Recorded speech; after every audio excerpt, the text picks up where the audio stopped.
Hello ಸ್ನೇಹಿತರೆ, ನಾವು ದಿನಕ್ಕೆ ಎಷ್ಟು ಬಾರಿ ಮೂತ್ರ ಮಾಡುತ್ತೇವೆ ಎಂಬುದನ್ನು ನೀವು ಗಮನಿಸಿದ್ದೀರಾ? ಕೆಲವೊಮ್ಮೆ ಹೆಚ್ಚು ಬಾರಿ ಮೂತ್ರ ಬರುತ್ತಿದ್ದರೆ ಅದು ಸಾಮಾನ್ಯ ವಿಷಯ ಅಲ್ಲ. ಕೆಲವೊಮ್ಮೆ ಅದು ಶುಗರ್ನ ಮೊದಲ ಸೂಚನೆಯಾಗಿರಬಹುದು. ಸ್ನೇಹಿತರೆ, ಇಂದು ನಾವು ತಿಳಿಯೋಣ, ದಿನಕ್ಕೆ ಎಷ್ಟು ಬಾರಿ ಮೂತ್ರ ಮಾಡಿದರೆ ಶುಗರ್ ಇದ್ದಂತೆ ಅನುಮಾನಿಸಬಹುದು. ಸಾಮಾನ್ಯವಾಗಿ ಎಷ್ಟು ಬಾರಿ ಮೂತ್ರ ಮಾಡುವುದು ನಾರ್ಮಲ್ ಎಂದು ನಿಮಗೆ ಗೊತ್ತಾ? ಒಬ್ಬ ಆರೋಗ್ಯವಾಗಿರುವ ವ್ಯಕ್ತಿ ಸಾಮಾನ್ಯವಾಗಿ ದಿನಕ್ಕೆ 4ರಿಂದ 7 ಬಾರಿ ಮೂತ್ರ ಮಾಡುತ್ತಾರೆ. ಇದು ನೀವು ಕುಡಿಯುವ ನೀರು, ಹವಾಮಾನ ಮತ್ತು ಆಹಾರಕ್ಕೆ ಅವಲಂಬಿತವಾಗಿರುತ್ತದೆ. ಉದಾಹರಣೆಗೆ, ನೀವು ಹೆಚ್ಚು ನೀರು ಕುಡಿದರೆ ಸ್ವಲ್ಪ ಹೆಚ್ಚು ಬಾರಿ ಮೂತ್ರ ಹೋಗಬಹುದು. ಆದರೆ ಯಾವುದೇ ಕಾರಣವಿಲ್ಲದೆ ದಿನಕ್ಕೆ 8ರಿಂದ 10 ಅಥವಾ ಅದಕ್ಕಿಂತ ಹೆಚ್ಚು ಬಾರಿ ಮೂತ್ರ ಆಗುತ್ತಿದ್ದರೆ ಗಮನ ಕೊಡಬೇಕು.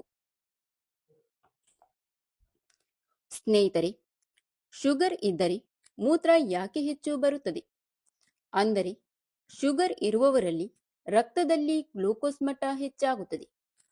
ದೇಹ ಈ ಹೆಚ್ಚಿನ ಸಕ್ಕರೆಯನ್ನು ಹೊರಗೆ ತೆಗೆದುಹಾಕಲು ಪ್ರಯತ್ನ ಮಾಡುತ್ತದೆ. ಅದಕ್ಕಾಗಿ ಕಿಡ್ನಿ ಹೆಚ್ಚು ಕೆಲಸ ಮಾಡುತ್ತದೆ ಮತ್ತು ಮೂತ್ರದ ಮೂಲಕ ಸಕ್ಕರೆ ಹೊರಹೋಗುತ್ತದೆ.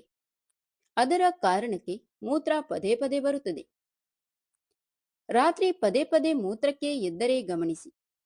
ನೀವು ರಾತ್ರಿ ಮಲಗಿದ ಮೇಲೆ 2 ಅಥವಾ 3 ಬಾರಿ ಮೂತ್ರಕ್ಕೆ ಎದ್ದು ಹೋಗುತ್ತಿದ್ದರೆ ಅದು ಸಹ ಒಂದು ಸೂಚನೆಯಾಗಬಹುದು.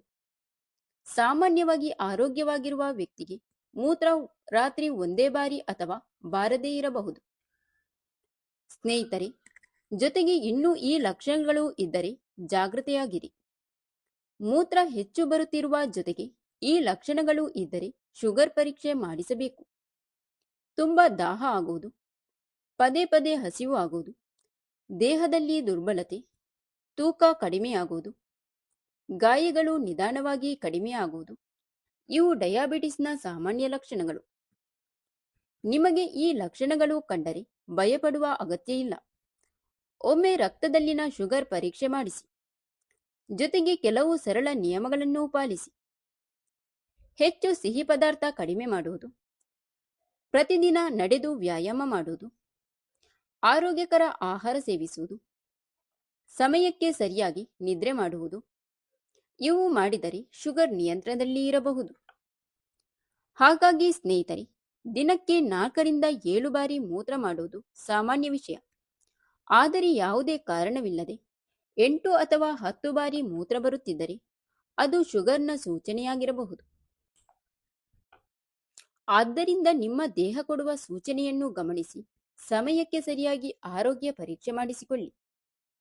Thank you for watching. ಸ್ನೇಹಿತರೆ, ಇಂತಹ ಹೆಲ್ತ್ ಟಿಪ್ಸ್ಗಳಿಗಾಗಿ ನಮ್ಮ ದಿವ್ಯಸ್ ಬುಕ್ಸ್ ಆಫ್ ಯೂಟ್ಯೂಬ್ ಚಾನೆಲ್ನ ಸಬ್ಸ್ಕ್ರೈಬ್ ಮಾಡಿಕೊಳ್ಳಿ. ವಿಡಿಯೋಗೆ ಒಂದು ಲೈಕ್ ನೀಡಿ, ವಿಡಿಯೋನ ನಿಮ್ಮ ಫ್ರೆಂಡ್ಸಿಗೆ ಶೇರ್ ಮಾಡಿ. ನಿಮ್ಮ ಅನಿಸಿಕೆಗಳನ್ನು ಕಮೆಂಟ್ ಮೂಲಕ ತಪ್ಪದೇ ತಿಳಿಸಿ.